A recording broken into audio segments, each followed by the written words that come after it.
Welcome back to My Child Can't Read, a Heartland Crisis. I'm your host, Jessica Glover, and this is Season 3, From Resistance to Revolution. This season is about the people changing literacy from the ground up. Parents, teachers, advocates, and those of us who once trusted a system we thought we understood, until we learned the truth. Season 3 is about courage. The courage to question what we were taught, to confront what wasn't working, and to step into a movement rewriting the future of millions of children. And we begin here with the teacher's story, because everything that follows depends on understanding one thing. Our teachers were never given the training they needed to teach reading based on how the brain actually learns. Not in Kansas, not in most of the country. Parents weren't told that. Teachers weren't told why their programs were failing kids. And no one told families what that gap would cost. But now the truth is finally coming to light. And once you know better, you fight for better. This season, we're diving into the heart of that fight. Teacher voices, parent advocacy, misdiagnosis, and SPED blind spots. Rural organizing, systemic barriers, the realities and the hope of dyslexia. Because this revolution isn't just about exposing gaps. It's about teachers who are searching for real training, teachers who are trying to bridge theory to practice, teachers who want coaching and support, teachers who are learning the science of reading for the first time, and teachers who still haven't been given the chance, but deserve to be equipped to help every child read. Season 3 is the story of resistance becoming revolution, of parents finally being told the truth and learning how to advocate, of communities rising when the system says no, and of a movement refusing to look away. Season 3 starts right here. Let's begin.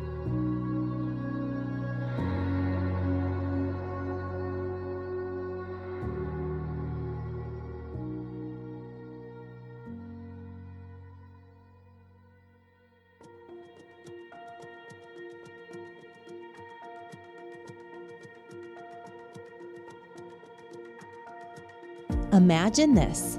A bright, curious child enters school, eager to read. And by second grade, the reports start coming in. He's inattentive. She's defiant. Maybe ADHD? But the truth, their brain is wired for reading differently. They have dyslexia. And for decades in Kansas and across the country, this child and thousands like them have been misdiagnosed, mislabeled, or completely missed by the special education system. Today, we're uncovering how that happens, what it costs, and how parents and teachers fight back. Misdiagnosed, dyslexia and the SPED system's blind spots. How misdiagnosis happens. Let's start with the system itself. Special education eligibility is complicated. IDEA, or the Individuals with Disabilities Education Act, provides protections, but it doesn't require universal screening for dyslexia. It's up to districts, teachers, and parents to notice problems. Children get labeled ADHD or behavioral issues. Dyslexia wasn't officially recognized in Kansas until 2023. Screening and curriculum rubrics often miss advanced word study entirely. My name is Joyce Temanson, and I teach kindergarten, and this is my 32nd year of teaching in school districts. I've taught 30 years in kindergarten and 2 years in first grade. Here's the thing is, 32 years ago, you knew kids had dyslexia, but what we were really taught was dyslexia was reversals and letters. We knew kids had learning disabilities, but dyslexia wasn't one that usually came to the forefront when you were looking at a student who was struggling. That wasn't something that automatically popped in my head as, oh, wow, they're dyslexic. I was like, oh, they're a student who they're struggling. Maybe they're going to have a learning disability. When you look at dyslexia now and everything that we know about it, now that I can instantly go, oh, I need to keep an eye on them because they definitely have traits of dyslexia. We didn't have that information 32 years ago.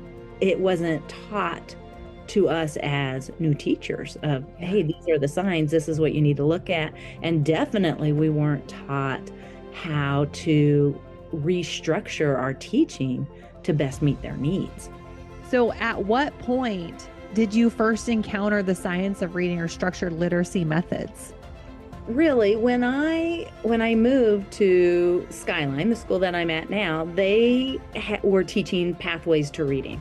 And so that was a completely different way of teaching to what I was doing before. It was more phonics based. It was definitely the start of the science of reading that I had never been taught.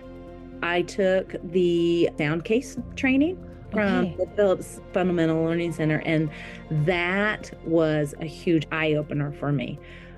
Definitely brought in the science of reading.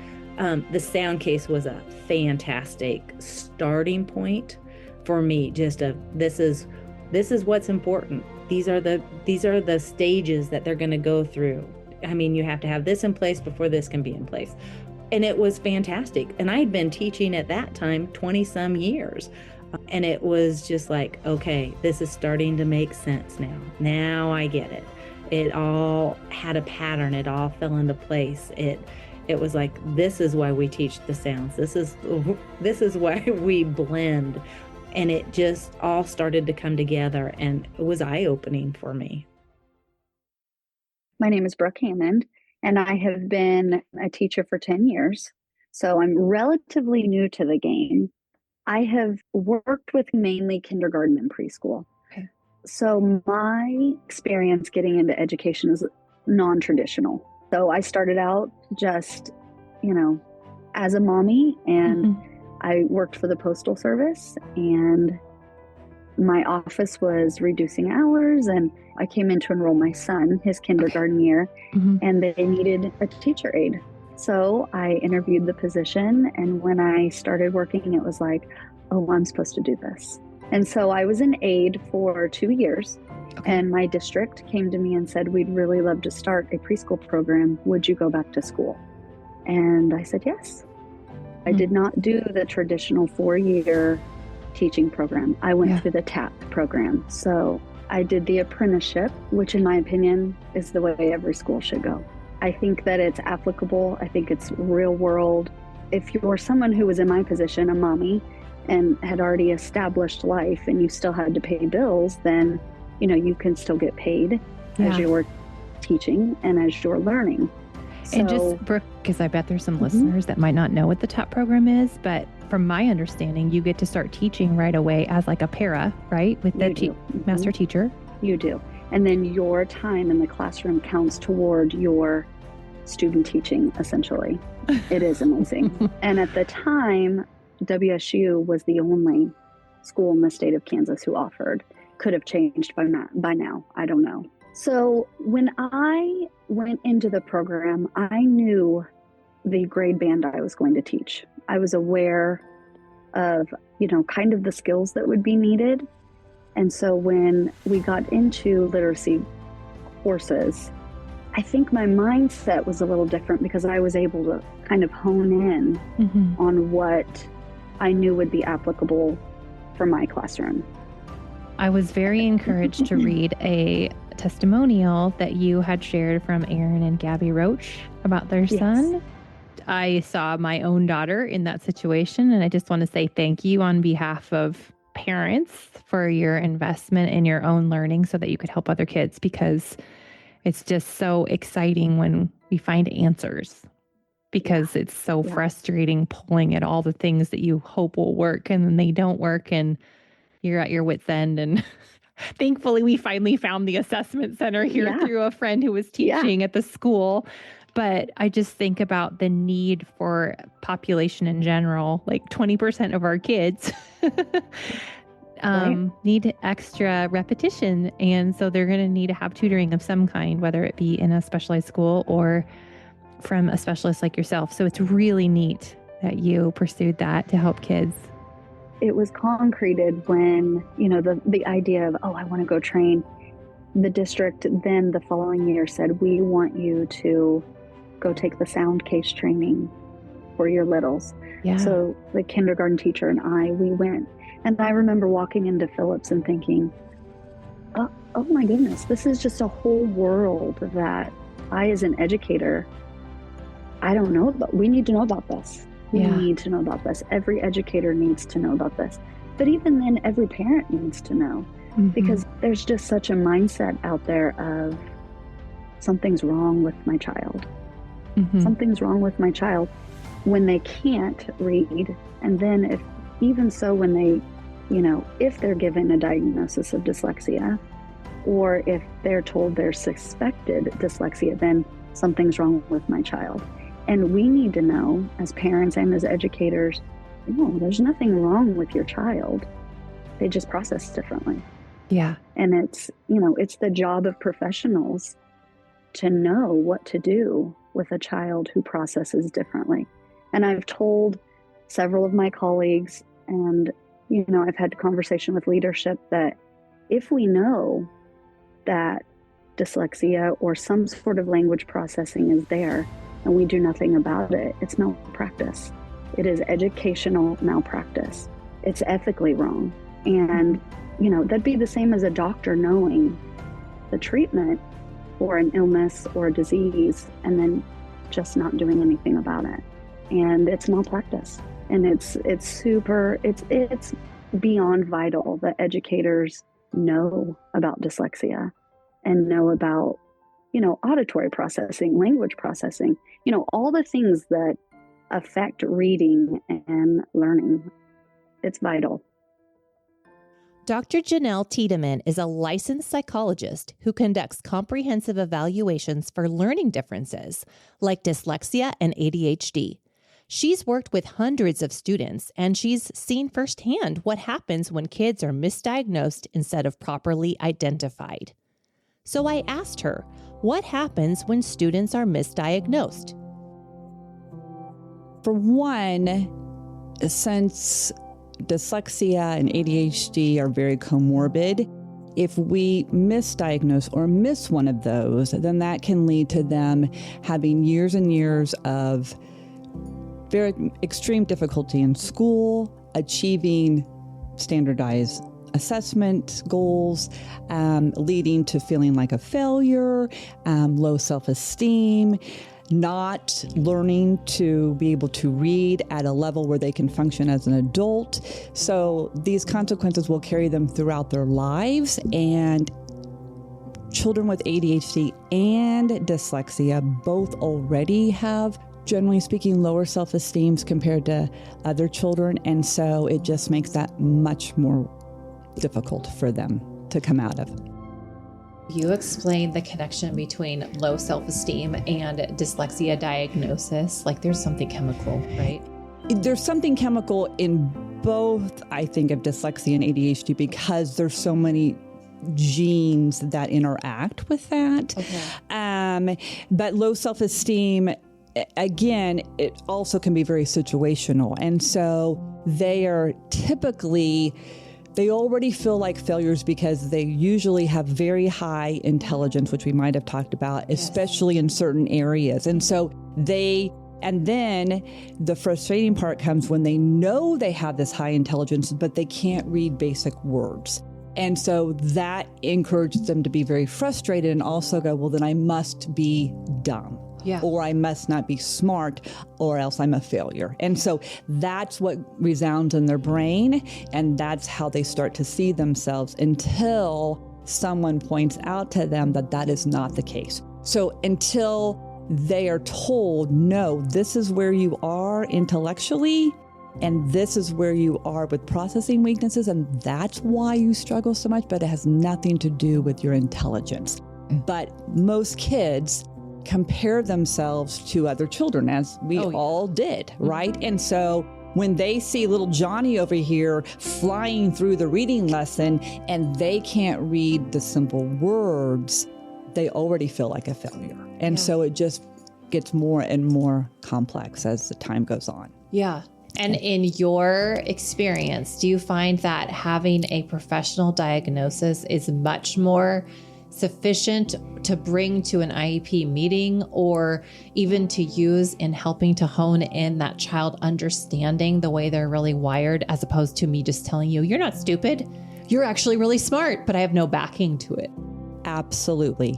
So when I meet with these children and their parents, and I can show them and tell them that they are in the very high or extremely high, superior, very superior ranges in these areas intellectually, the smile on their face, the relief that they have for both parent and child, makes them very ecstatic. Because again, parents can say, you're very smart, but they don't have anything to back it up. And I'm showing them, I'm talking about the tests where they scored really high. I'm telling them the age level they're at, which is generally way higher than they are. In some cases, it's teen to adult levels for very young children. I mean, it's incredibly amazing. A kid I had on Monday, for example, fluid reasoning skills, complex problem solving skills. He's scoring in the 137 standard score, which is the 99th percentile. So gifted. And so the look on his face is like, wow, because I show a visual of the normal bell curve, and so they can see it. And the parents too. And the parents know, right? They can verbalize that. But to hear it from a professional who's not your parent to a kid, I think goes a very long way. As a parent, I knew something was off, but I didn't know what to look for. Does your young child mix up sounds like saying "orf head" instead of "forehead," or struggle with crayons, scissors, or using a fork? Confuse up and down or left and right? Have trouble focusing on spoken instructions? Walk or talk later than the other kids? Skip instead of run or struggle with rhythm? Forget the order of steps? Miss 3-part directions by age 3? Have trouble reciting songs or nursery rhymes? Struggle to remember the days of the week? Get frequent ear infections? Or write their name but can't identify the letters in it? If 6 or more of these sound familiar, your child might be at risk for dyslexia. I called Phillips Fundamental Learning Center, and it changed everything. They understood, they helped. You'll be glad you called. I know I was. Call 316-684-7323 or visit funlearn.org today.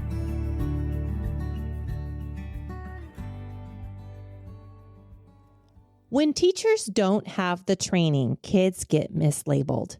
When parents don't know the signs, the system assumes everything is fine. And when the system resists naming dyslexia, children pay the price. The truth is, dyslexia hasn't suddenly become more common. We're just finally starting to identify it instead of mislabeling it as behavior, attention issues, or developmental delays. Jeanine Chicago Goodwill Sound Case Story. Jeanine Phillips tells a story that perfectly illustrates the systematic absurdity. A scientifically aligned reading program designed to teach the alphabetic principle correctly ends up in a thrift store, discarded. Meanwhile, kids across Kansas are being misdiagnosed. The problem, the answer, is literally sitting in a cardboard box while children are sent down the wrong path. I want to tell you a story because it captures the absurdity of our system better than almost anything else I've ever experienced, witnessed, or seen. Years ago, I created a learning box, if you will, called the Sound Case. It's a structured, explicit reading program designed to teach the alphabetic principle as well as early language skills necessary to learn to read to young children. It was scientifically aligned, and it was fully funded through a wonderful philanthropic group. The grant didn't just cover training. It covered the materials for the entire Sound Case curriculum kit. It included materials for children and all the materials for the educator, including children's books, which means whoever received it had both the knowledge and the tools, or at least they were supposed to. One day, At the office, we received a phone call, and a woman quickly explained that she had found a sound case kit at a Goodwill. This was in Chicago. She called because she could tell it was wonderfully designed, and she was incredibly interested in it, even without knowing exactly what it was. And that's when I realized something deeper. Immediately, I thought to myself, what if the teacher or parent who originally received or purchased that sound case didn't know how to use it? Not because they didn't care, but because they themselves had never been taught how to read well. We train adults all the time who are struggling readers. So when we hand someone a solution, if they don't have the foundational knowledge, it can still be inaccessible. Jen Barrett is a mom who knew something wasn't right because she'd lived it herself. She struggled in school with what she now understands was undiagnosed dyslexia. So when her daughter Emily began showing the same signs, Jen spoke up early, asked questions, and pushed for help. What she ran into instead was silence, delay, and blame. Here's Jen. So you're in your school district in Kansas, and Yes. You've got Emily there. You're recognizing, oh my goodness, she's got similar things that I dealt with. It's all coming back. What did you do as far as advocating for her at that point? So immediately, actually, when I put her in, I immediately told them, I said, look, I said, we've been homeschooling. This is what we've done. This is, showed them the work. I said, you know, she is still struggling with letters after 3 years. Yeah. And I said, I think we need to get her tested for dyslexia. And they said, well, let's give it a little time in the classroom and let's see. Okay. I understand that because you need to see it for yourself. I can understand that. So after maybe a month, I reach out to her teacher and I'm like, hey, where are we at on this? Have you seen this? Oh, well, Emily behaves fine. I don't think there's anything wrong. That's not an answer to my question. My question was, are you seeing these things? And she said, well, I haven't tested her yet. When are you going to test her? Because I don't want her to get behind. If she needs intervention, I want her to get it now. Well, the teacher started just basically leaving me on red. And so then I went to the principal and I told the principal, I said, hey, this is where we are. I've talked to the teacher. She's not really responding to me now. I want to get Emily tested. This is what I see. And I don't think it's any better here. And she goes, well, it's at least 5 years out. And Emily's not a problem. Wow. And I said, okay, well, that's great. But Emily needs to be tested for this. I said, I had severe learning disabilities. And I said, I know now it's dyslexia. And I said, I want to make sure that she does not fall behind. And the principal said, you are not educated and you have no idea what to really look for. Wow. And I said to her that I do know what to look for because it's run through our family.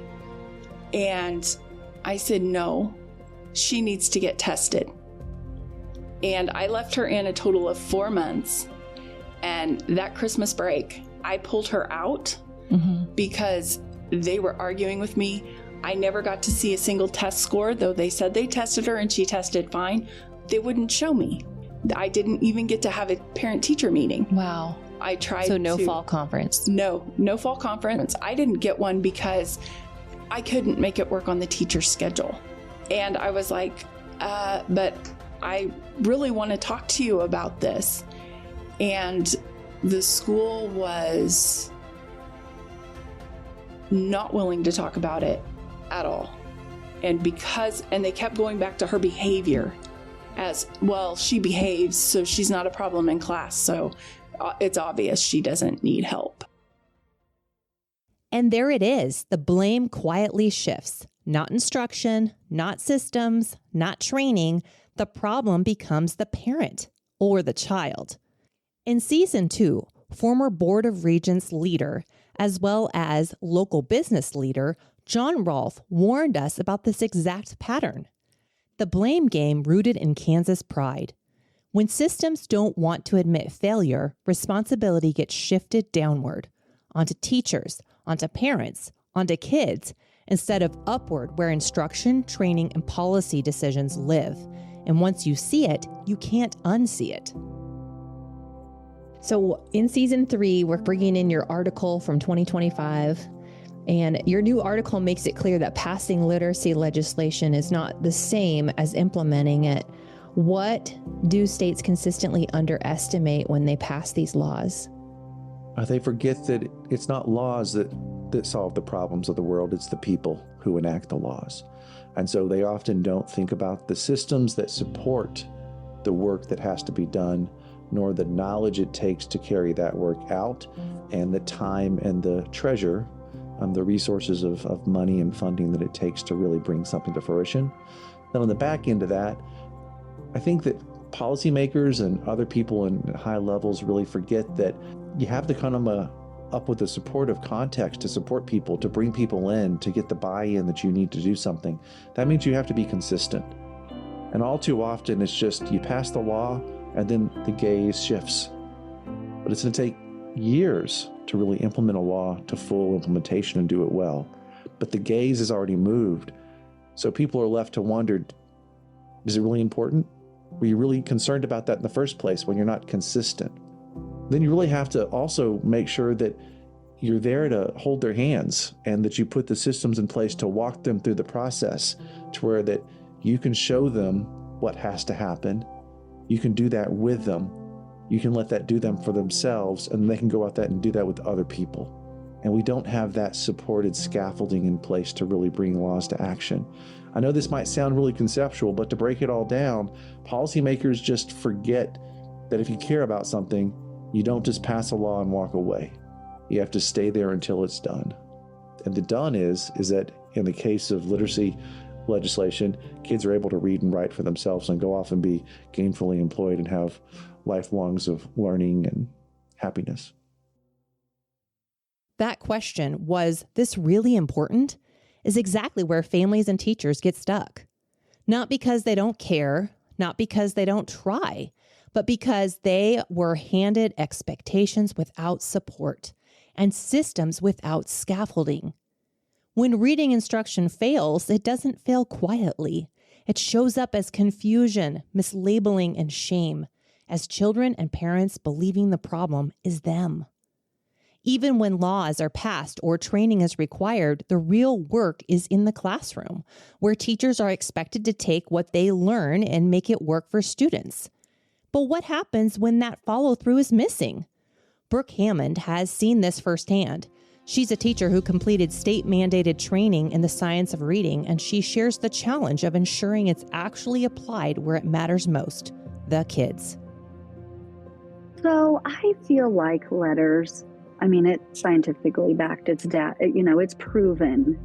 But I think at the time, I want to be sensitive in how I say it. Yeah. To me, the idea of saying you must take this training, but you don't have to apply this training is kind of a wash, because the state is requiring teachers to have the science of reading seal and to have this training. But is there checks and balances to make sure it's being applied in the classroom? No, there's not. And so does that negate the effectiveness, and does it negate the importance of what we're trying to do as a state? Am I making sense? Does that make sense? You're required to do it, but then you might not ever hear another thing about it. You might not ever have to prove that you are using it in the classroom. So do I think it's very important for teachers to have that? Yes. But do I think that it's being applied everywhere? No. No, I don't.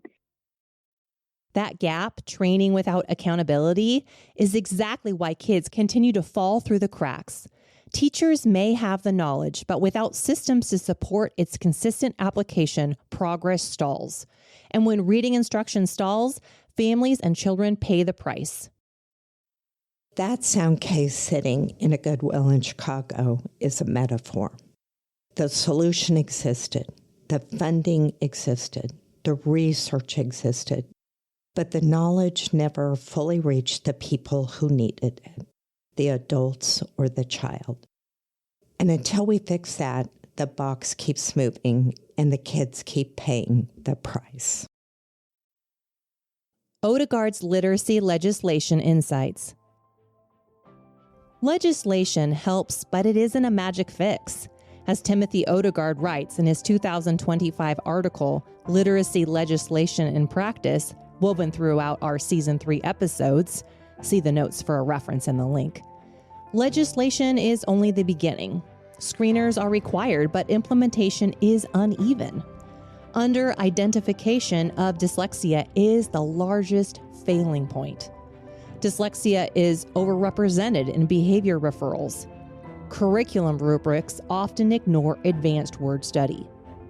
Kansas is no exception. Even with laws in the books, systemic blind spots remain. Parent advocacy is what turns legal protections on paper into real support in the classroom. If you want more specifics on how to advocate effectively, you can go back and listen to Season 3, Episode 2, Parent Advocacy 101, and be sure to check the show notes for all the resources we mentioned there. Because without advocacy, children risk being overlooked and the consequences are profound. What misdiagnosis costs a child? The consequences? Profound. Children lose confidence. They may feel stupid or lazy. Their love of learning is eroded.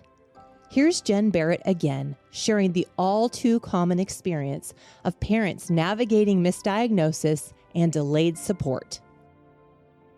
And so we did that. We went ahead and came here, and so she actually hit the category of severely dyslexic. Okay. And I'm like, oh, wow. I mean, a devastating feeling. And honestly, I mourned. Mm-hmm. I mourned for probably 3 months because I was like, crap, how do I help her? Yeah. Because I know where I was. Yeah. When you'd already spent 3 years trying to do alphabet and numbers. And I wasn't getting anywhere. And the school district wasn't supportive. Yeah.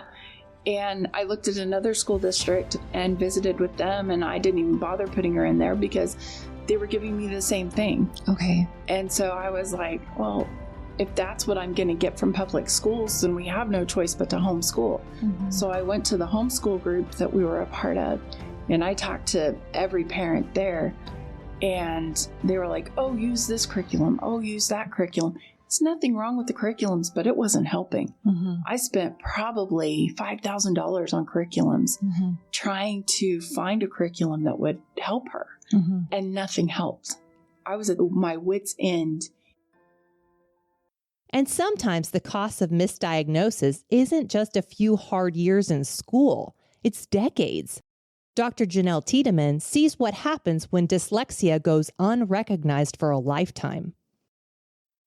I had a 54-year-old woman come to me about a year ago wanting to be evaluated for dyslexia. She told me that she had always struggled in school with reading and spelling comprehension, and she knew that something was terribly wrong. However, 45 years ago, she was overlooked due to lack of awareness, oversight, or a combination. When I was reviewing results and pointing her strengths, very bright, high visual, spatial, and complex problem solving, and her weaknesses, fluency, spelling, language simple processing, she began to break down. She told me that she was so relieved to find out what she knew was a problem for her. She was so relieved to find out that she was not dumb and not a failure. She said, I wish I would have known this information years ago. It would have saved me a lot of heartache. Next, you'll hear from parent Sarah Collins. She describes the moment she realized how deeply this struggle had already reached her young son, not just academically, but emotionally. What she shares is a reminder that reading failure doesn't just affect children in the classroom. It follows them home, into their sense of self-worth, and into the hearts of their families. I was like, you earned this, but yet you did this for me. Like, that's how brokenhearted he was, because he felt like he was letting me down. He felt like he was letting his teachers down. So, here we are with a 6-year-old, when you say, when did you first realize it? He was still a baby pretty much. And just feeling so defeated and so frustrated. Yeah. I mean, it was heartbreaking for our whole family. So if you could go back and tell yourself something to encourage yourself back in that time, what would you tell yourself? I would absolutely tell myself that you have not failed him. The system has failed him. And his teacher actually didn't fail him. The system failed her. She didn't know better. She didn't know how he processed language, how he processed instructions. Sarah's words matter because they name something parents carry quietly for years, the fear that somehow they failed their child. But what her story shows us is this. When children struggle to read and no one names why, everyone internalizes the blame. The child, the parent, and often the teacher too. And yet again, what we hear in these stories is that the problem was never a lack of effort or love. It was a lack of information, training, and systems that knew how to respond. When dyslexia is finally identified, when children receive structured, evidence-based literacy instruction aligned with how their brains learn to read, everything changes. Confidence begins to return, shame loosens its grip, and families finally get answers. If you're a parent listening and thinking, I should have known sooner, or a teacher wondering, why wasn't I taught this? Please hear this clearly. You are not alone, and you are not to blame. If you're wondering what to do next, please see the show notes. We've linked trusted advocacy resources, including a downloadable parent advocacy guide that explains your child's rights and how literacy decisions are made in Kansas, and a Kansas parent script you can use when requesting an evaluation and structured reading support in writing. You don't have to figure this out on your own, and you don't have to find the right words alone. And if you'd like a deeper dive into parent advocacy, how families turn legal rights into real-world support, we explore that in Season 3, Episode 2, Parent Advocacy 101, with additional tools and links in the show notes as said before. Because naming the problem is the first step, and once it's named, there is a path forward. Before we close today, I want to speak directly to you.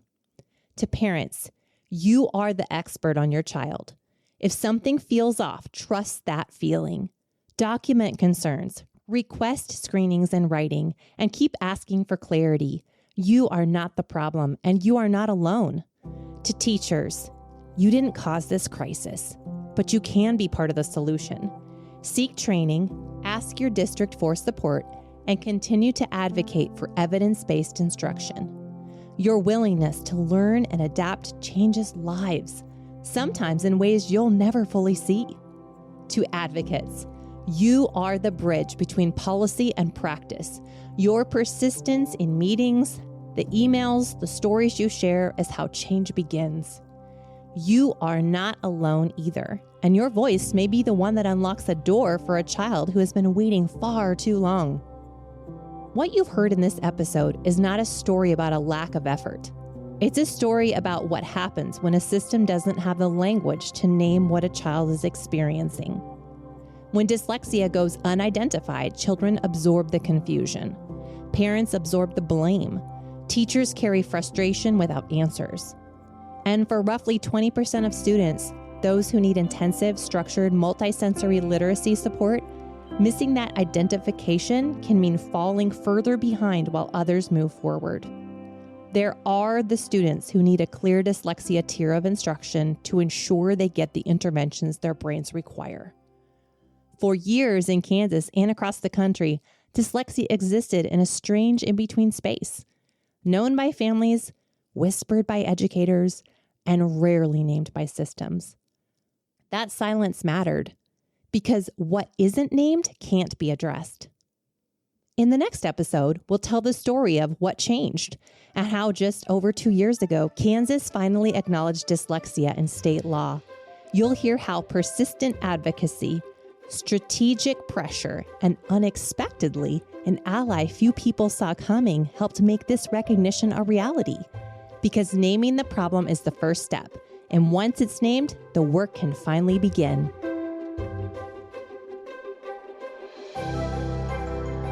Thanks for listening to My Child Can't Read, a Heartland Crisis.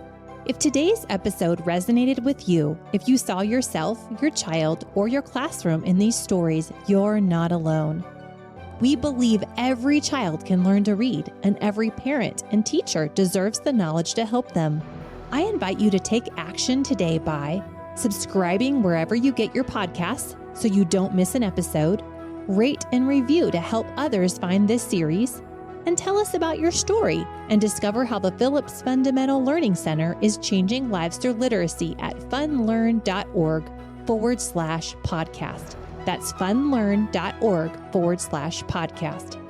And share this show with a friend, teacher, or fellow parent who needs to hear it. All resources, source credits, and tools mentioned in this episode can be found in the show notes. Remember, together we can rewrite the story, one reader at a time, right here in the Heartland.